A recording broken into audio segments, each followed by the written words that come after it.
শীতের সময় ভাপা পিঠা খেতে অনেকেই পছন্দ করে, আবার কিছু কিছু মানুষ আছে যারা খেতে পছন্দ করে না।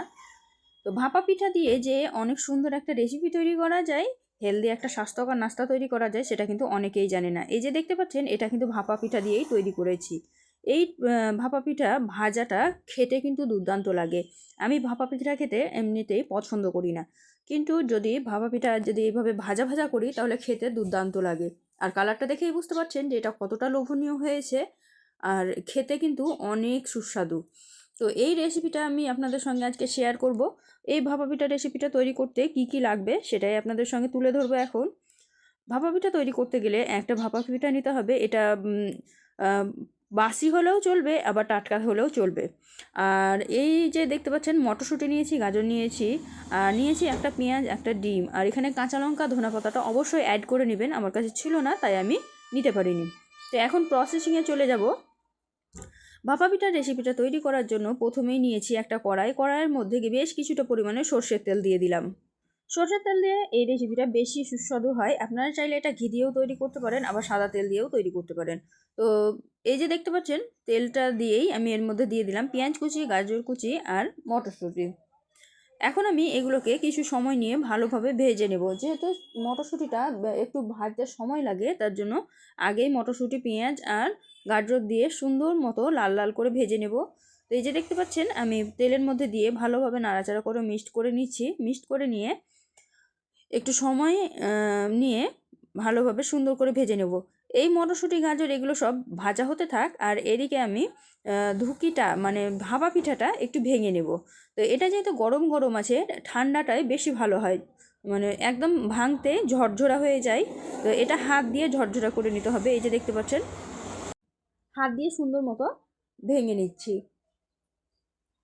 আমি এখানে 1 পিস আর অর্ধেক ভাপা পিঠা ব্যবহার করেছি। আপনারা আপনাদের পরিবারের অনুযায়ী, কোয়ান্টিটি অনুযায়ী আপনারা করে নেবেন। তো এই যে দেখতে পাচ্ছেন, সুন্দরভাবে আমি হাতে ঝুরি ঝুরি করে নিচ্ছি। এভাবে ঝুরি ঝুরি করে নেবেন। বেশ ভালোভাবে হাত দিয়ে এটাকে যতটা পারেন ঝুরি ঝুরি করে নেবেন। এইটা ভাঙা কমপ্লিট হয়ে গেল, এটাকে সাইডে রেখে দেব। আর এদিকে গাজর, মটরশুঁটি আর পেঁয়াজ সব কিছু দেখুন সুন্দরভাবে ভাজা ভাজা হয়ে গেছে, কালার চেঞ্জ হয়ে গেছে আর সুন্দরভাবে ভাজা ভাজা হয়ে গেছে। এখন আমি এর মধ্যে কিছুটা মশলা ব্যবহার করব। তার মধ্যে হচ্ছে নুন ছাড়া তো কোনো জিনিস খাওয়া চলে না। তো অবশ্যই স্বাদ মতো লবণটা অ্যাড করে নেবেন।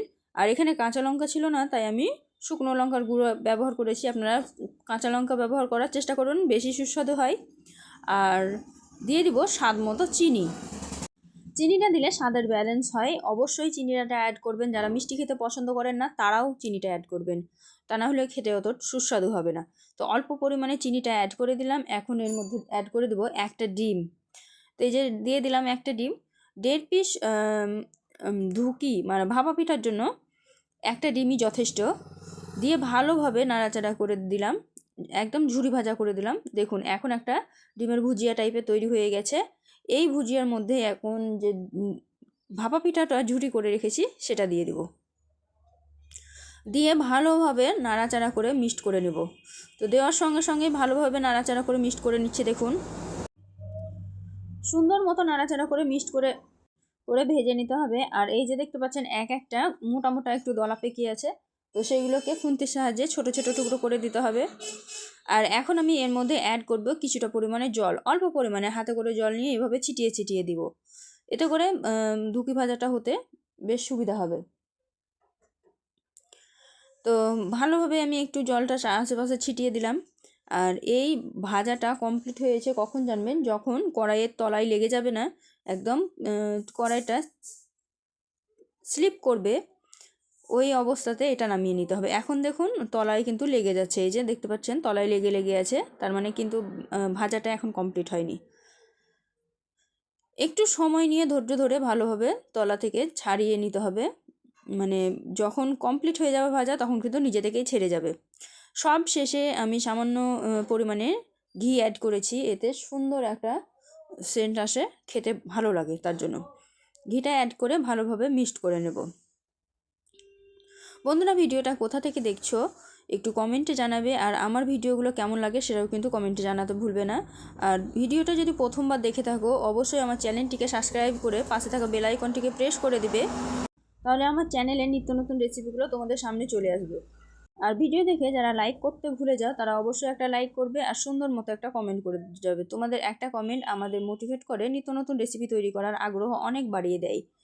তো কথা বলতে বলতেই কিন্তু ঘিটা আমি সুন্দরভাবে মিক্সড করে নিলাম। এখনও কিন্তু তলায় লেগে আছে, দেখতে পাচ্ছেন। তো এখনও এটা ভাজা ভাজা হয়নি। ফাইনালি যখন ভাজা ভাজা হয়ে যাবে তখন কিন্তু একদম তলা থেকে ছেড়ে যাবে। তো দেখুন সুন্দর মতো ঘিটাও মিক্সড করে নিলাম, ভাজা ভাজা করে নিলাম। সম্পূর্ণভাবে এটা ভাজা হয়ে গেছে, যে তলায় একটুও লেগে নাই। একটু যদি ভালোভাবে লক্ষ্য করেন তাহলে দেখবেন কড়াই থেকে একদম ছেড়ে দিয়েছে, এই যে তলায় একটুও লেগে নাই। এখন আমি গ্যাসের আঁচটাকে বন্ধ করে দিয়ে এটাকে গরম গরম ঢেলে নেব, কারণ এটা গরম গরম খেতে যত টেস্টি, ঠান্ডা হয়ে গেলে কিন্তু খেতে একটুও ভালো লাগে না। তো এই যে একটা আমি প্লেট নিয়েছি, প্লেটের মধ্যে ভাপা পিঠা ভাজাটা ঢেলে নিচ্ছি। দেখুন কতটা কালারফুল হয়েছে আর কতটা সুন্দর লাগছে দেখতে, একদম লোভনীয় হয়েছে। দেখতে যতটা সুন্দর লাগছে খেতে কিন্তু তার থেকেও খুব মজা, বেশি মজা। তো সকাল সকাল বা সন্ধ্যার সময় এইভাবে রুটি ভাজা খেতে কিন্তু খুবই টেস্টি লাগে, বিশেষ করে চায়ের সঙ্গে জমে যায়। তো এই যে গরম গরম ধোয়া ওঠা ভাপা পিঠা ভাজা রেডি হয়ে গেল। তো বন্ধুরা ভিডিওটা কেমন লাগলো অবশ্যই জানাবে। ফাইনাল লুকটা দেখে বুঝতেই পারছো যে কতটা লোভনীয় হয়েছে। তা আমার তো খুবই ভালো লাগে খেতে এগুলো। আপনাদের কেমন লাগে একটু কমেন্টে জানাবেন, যদি খেয়ে থাকেন। আর যদি না খেয়েছেন তাহলে একবার তৈরি করবেন। আজকের ভিডিওটা এই পর্যন্ত, দেখা হবে এই ধরনেরই আরও নিত্য নতুন রেসিপি নিয়ে পরবর্তী ভিডিওতে। ততক্ষণ সবাই ভালো থাকবেন, সুস্থ থাকবেন। খোদা হাফেজ।